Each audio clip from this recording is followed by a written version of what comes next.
நிதி நிறுவன மோசடி வழக்கில் கைது செய்யப்பட்ட தேவநாதனின் மனு தற்போது தள்ளுபடி செய்யப்பட்டிருக்கிறது. நிதி நிறுவன மோசடி வழக்கில் கைது செய்யப்பட்ட தேவநாதன் யாதவின் ஜாமீன் மனு தற்போது தள்ளுபடி செய்யப்பட்டிருக்கிறது. தேவநாதன் யாதவ் மனுவை தள்ளுபடி செய்தது சென்னை சிறப்பு நீதிமன்றம்.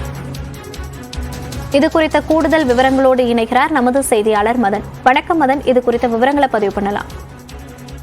சென்னை மயிலாப்பூரில் செயல்பட்டு வந்த மயிலாப்பூர் இந்து பெர்மனன்ட் ஃபண்ட் நிதி நிறுவனத்தில் முதலீடு செய்த 144 முதலீட்டாளரிடம் 24 கோடியே 50 லட்சம் ரூபாய் மோசடி செய்ததாக நிறுவனத்தின் இயக்குனர் தேவநாதன் யாதவ் உள்ளிட்ட 3 பேரை பொருளாதார குற்றப்பிரிவு காவல்துறை கைது செய்தது.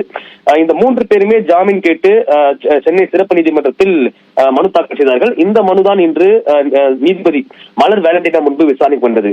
அப்போது இந்த முதலீட்டாளர்களுக்கு பணத்தை வட்டியுடன் திருப்பி தர தான் தயாராக இருப்பதாகவும், ஆனால் அதற்கான கால அவகாசத்தை நீதிமன்றம் வழங்க வேண்டும் என்று தேவநாதன் தரப்பில் ஒரு வாதம் எடுத்து வைக்கப்பட்டது.